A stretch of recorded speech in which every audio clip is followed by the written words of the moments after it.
Hello, Facebook Live fans. Steve Sipress here out in Facebook Live land. I meant to say it is Monday, May 1st, 2017, otherwise known as May Day. And I don't mean the ship is sinking and I need some help. I mean what originally started as a spring celebration festival, dance around the maypole and all that kind of stuff. And then due to some kind of workers' riot, I think started in Chicago, the Haymarket riot, like 150 years ago or whatever, it became a celebration of the workers' revolt, and that's socialism, concepts and all that, and that's today many more people think of May Day and treat it as this celebration of socialism and the rising of the workers against the big bad capitalism and the government and all that. Then they do that, oh, it's just a day to dance around the maypole and celebrate spring. And so here's my point, like socialism, okay, more murderous theft and killing has been done in the name of socialism, because basically the whole idea of socialism is based on force, theft. A few people get together and say, we know what's best for everybody, and we're going to demand that everybody do this, and everybody make this much, and everybody work this way. And, there's a few people in control of everybody, and so there's lots of oppression and theft and force and very little freedom. And that has led some of those murderous dictators of all time who, in the name of socialism, killed millions of their own people, whether it's Chairman Mao or Stalin, Pol Pot, Hitler, on and on and on. And yet today, especially here in America, for instance, there are glowing things, and they're especially among the youth in America and the far left wackos that have turned socialism and thinking it's some kind of good thing and it's all happy and beneficial. And so they've made that they've invoked the strategy of turning that negative into a positive. The negative, the truth that socialism is more people have been murdered and killed and more theft has taken place in the name of socialism than anything else in the history of man. And yet somehow this modern day socialist movement has turned this into a flowery, nice thing that isn't, aren't we nice people and thoughtful if we're socialist or democratic socialism, all this BS. So, I mean, you even had our last president who bent over backwards to say nice things when, uh, a murderous dictator like less than or 100 miles off our shore or whatever in Cuba who oppressed his people for decades. And he passed away like a year ago or so, Fidel Castro, and President Obama saying all kinds of, found something nice to say about it. Just amazing. Here's a guy who murdered tens of his thousands of his own people and ruined their lives and took what they had through government theft and, just typical socialist. And we see today what's going on so sadly. I have friends there, and I remember one of my dearest friends from college days from Venezuela, and that whole country, I mean, it's got amazing natural resources, got like amazing amounts of gas. I remember him laughing about it. Gas was pennies a gallon back then, while we were still paying, $1 or whatever back in the 70s. And so they have all these natural resources, and yet the country, now you can't get toilet paper, you can't get food, supermarket shelves are empty, people riot in the streets. Thank you, socialism. So somehow the modern day socialists have turned this into kids on college campuses wearing Che Guevara t-shirts and glorifying socialism. And Bernie Sanders, extremely popular. And if it wasn't for the Clinton machine, doing everything they can to beat down the Bernie Sanders and his followers last year, he could very well have had a socialist in the White Houses. I mean, is that just crazy to think of? And so, but here's how it pertains to business and to your business. Look what the modern day socialists have done, how masterful that is. They've taken a murderous, oppressive concept of socialism that has destroyed more lives than any other belief system of all time, and they've turned it into this, oh, it's the right thing to do, and we have a conscience, and it's nice and it's positive and all this kind of BS. So here's the thing: you want to do the same thing in your business. A lot of the times, We don't even wait until our prospects or clients, customers, members, patients, whatever you have in your business, look negatively at something in our business. We don't even wait that long to turn it into a, to see that it's a negative. Sometimes we make up things ourselves that we just think are going to be perceived as negatives.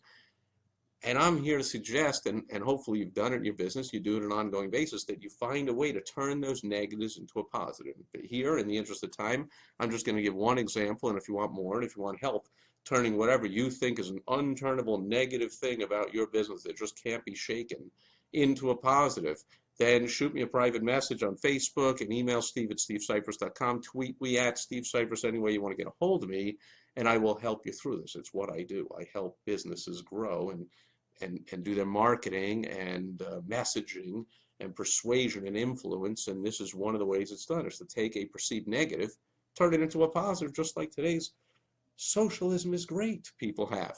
Okay, so here's an example from my own world, a mistake I made way back when I was first starting what was to become my first multi-million-dollar business success. And I thought, gee, it's just me starting this out. And I'd actually, after graduating law school, I'd moved back home into an upstairs room in my mom's house. I mean, 25 years old, living back with mom. Now, nowadays, I think that's young. I mean, you can stay out of parents' health care till you're older than that, and like it's very accepted to like, oh yeah, kids here in the basement or wherever.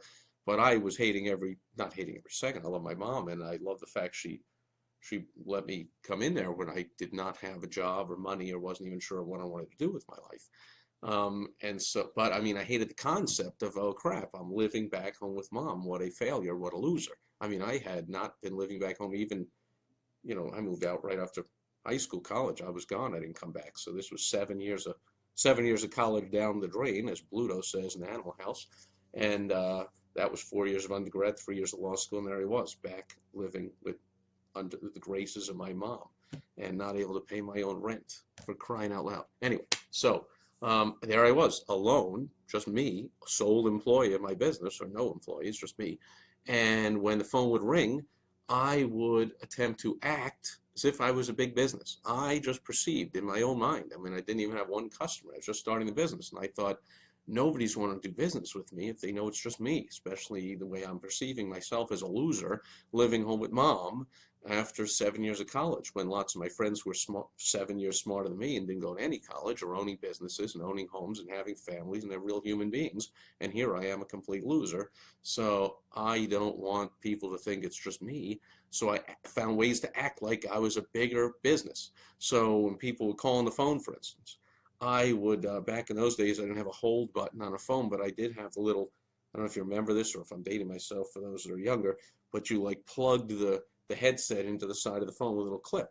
And it was the same clip that you used to plug the phone into the wall, same size little clip. And I would put people on hold. They would call and say, I'm ordering this or whatever. And I said, let me get to the shipping department. And I disguised my voice with it and unclipped the thing so they would think they're on hold. Hopefully they wouldn't hang up. I just said, I'm putting you on hold. And then I would change my voice, shipping. Oh, yes. Oh, let me, I have that going through the department here and whatever. And I acted like I was bigger. Now, here's the huge mistake with that. Nobody complained and said, oh, gee, I'm complaining that you're too small. I didn't realize what I know now, what I've helped so many small business owners do, is turn that perceived negative into a huge whopping positive, which of course it was. Because when I grew and I hired employees, and that became a multi-million-dollar business, and no longer was I answering the phone. And in fact, nobody could ever get a hold of me because I had my customer service people and this and all kinds of different people dealing with different. I actually did have all those different people dealing with stuff. It was very tough to get me on the phone.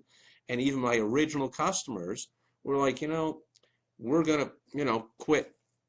It was a game that was being played. It was a fantasy sports game. We're going to quit this game, and I'm going to stop renewing because I just love talking to Steve, and I understand you're bigger now, and I can't get a hold of Steve, but that's one of the things I loved. I mean, I had built that relationship with these people. So, man, I realized that, and you ought to realize this, that once you get big, you're going to wish that you were back in the day where you could personally build relationships with every one of your customers. or you knew everyone coming into your store or your practice or when you go to them, if you're a contractor, a home service, or a business service provider, that you personally met with all your clients or customers and knew them all. You're going to miss those days when you get big, and they're going to miss those days. And so it'll be tough to act, well, although businesses try it, all kinds of businesses attempt to act small when they get big, because it's a huge advantage to be small, to give that personal attention. You see how we've turned that negative into the positive, that, oh, if you're small, I thought it would be a negative. Oh, you're small. Oh, you're unstable, or you're going to go out of business soon, or you're not a real business, or why should I send my money to you, or why should I trust you? Who are you? You're just you. And I didn't realize that there are plenty of people, customers out there, clients, patients, members, whoever, that want to work with a smaller business like me. I don't like going to a chain restaurant. I want to go to a little mom and pop owned, locally owned restaurant, or the person greeting me at the door is the wife or the daughter or the husband, the father, it's somebody in the family who owns the business. And the chef is somebody in the family that comes out and greets everybody. I mean, I just love that. I love going to a little local hardware store where people get to know me. It's always the same people. They're not open 20 hours a day like the Home Depot or whatever, and it's always somebody different, and they, it's so big and impersonal. I mean, these are, yeah, the price is a little higher, their hours a little less, the selection's a little less. Yeah, but I just love small businesses. I love dealing with them. I love them. In fact, when I had that first multi-million-dollar business, I chose as a printer. Back then, there was no internet. I mean, it must have existed, but nobody had personal computers and internet. And I had to get everything physically printed, right? So brochures and everything going out in the mail, and all my newsletters and brochures and rules and everything was going out in the mail. And so I had a local printer. Well, I went right to a one-man shop, and I loved it. What attention I got from him. Bruce was his name. He knew all about my business and what I needed to do, and it wasn't some big impersonal, big printing company. I didn't want that. And in fact, what happened, the turning point is when he took on a big client. I was in Boston at the time, and I remember I could always wait to the last minute, and as a typical ADD entrepreneur, always doing too many millions of things at once and getting right down to the last minute, getting my printing, and then now this had to go out. 25,000 full color, which meant 3 times running them through the printing press to be tricolor printed brochures had to go out, and they got to go out now. The season is coming up and whatever. And I got spoiled that I could bring these in the last minute. He would drop everything because I was the big dog. I was his #1 customer from way back, and I love that attention. Drop everything, he'd put it on the press and get this thing out there. I remember the time real clearly. I mean, it's over 30 years ago. I remember like it was yesterday when he said, can't do that right away. I got this big job that I'm doing for Harvard Business School. Lo and behold, he had gotten a bigger client than me, and he needed X number of their, I don't know, whatever you call it, their course book, whatever, annual, or semi-annual semester course thing printed up of X number of thousands of copies and all the pages and what, and I got to get that done, but then I'll definitely get to yours. And I was like, okay, but then, what I did, I mean, you might be able to guess, I went and found another printer. And I said, man, I'm so spoiled being the big dog and having all that personal attention. I'm going to find somebody smaller so I can be that big dog again. So, moral of the story, that's just one example of, if you think when you're small, so you're just a startup, you're a solopreneur, you got only 5, 10 employees, you're pretty much really small, and you think, let's say you're a plumber and you got only 10 guys, 5 trucks out there and someone in the office and an estimator, whatever, and you think, man, I wish I was Roto-Rooter because they're huge and they must get more business because of that. People want the trusted Roto-Rooter name and they want the big system and they want to. I'm here to tell you, there are so many people like me that will not call a Roto-Rooter. I don't want to get a faceless, nameless 21-year-old kid coming out of my house that I never know from one to the next. I want to get the same guy coming out a year later and want to have another problem or something because he knows me. We say hello, we build a relationship. I want to deal with the small business owner. There's enough of those. Keep you in business for a long time, making a lot of money, and if you do things right, pretty soon you're going to be big anyway, and you're not going to be able to give that attention. So you can turn that negative, the perceived negative of, gee, I'm too small, into a positive and say, hey, and use it in all your marketing and all your messaging and all your sales. Hey, if you call XYZ competitor, you're not going to get the personal care attention that you get here because we treat everyone like family. So that's just one example of how to turn a negative into a positive in honor of today, May Day, with all the little, the local and younger, the younger, for the most part, although Bernie Sanders, my goodness, but for the most part, it's the younger kids who just don't get it, don't know history, and think that socialism is a nice way to be. And it's a nice, giving, fair way to do things when, of course, more murder and theft and killing has been done in the name of socialism than anything in the history of mankind. So, if the socialists can turn that negative into a positive, hey, Chairman Mao and Stalin, Hitler, Pol Pot, Che Guevara, Fidel Castro, they really did some good stuff for their people. Like they can somehow turn that into a positive. Then you, dear viewer, can turn any, or listener, if this is on my podcast, you can turn any, what you think is a negative situation in your business, or a competitive negative. You think the competitor's doing this, and how can I possibly beat him? Well, turn your negative into a positive, and if you need help doing that, of course, get it right to your coach, your mentor, your board of directors, your advisors, whoever it is. And if for some bizarre reason you insist on flying by the seat of your pants and not having any of those, then shoot me a message and I'll help you out. And that's it for today. Oh, I got some. Hi, Phil Brakefield is here. Hey, Phil. Target market, independent hardware. So there you go. I was using as example my love going to the local hardware store where they have less selection, higher prices, worse hours, and I'll take that any day over the big mammoth superstores and all that kind of stuff. So yeah, your independent hardware store clients have always wanted to work with little old you because they look at you as one of them. Right. So Phil does these, I don't know if you still do, but you're talking about the time when at least you did for like 40 years, you did these, what are they called, promotional items for independently, locally owned, mostly locally owned hardware stores. Imprinted pens and bags and calendars and whatever it is that companies put their name on stuff. Phil did that, and yeah, they could have hired a big impersonal company or go on some website, promotionalitems.com. I don't know if I just gave a plug to an actual website, and gotten a cheaper price and gotten a bigger company and who whatever. But of course they wanted to go with Phil because they were independent and they wanted somebody who also was the champion of the independent, the little guy, and that's me and that's Phil and that's so many people out there. So we turn that into that perceive what you think could be a negative. Phil could have said, oh, I can't get the best pricing, and I don't have 700 people answering the phone, and I don't have 400 people in a warehouse in an ordering department. It's just me. And I'm sure there's plenty of times, Phil, if you're still here, that you would admit, I'm just guessing, that there were times where you made a mistake or something slipped through the cracks, and you just let them know. You said, I apologize because it is just me.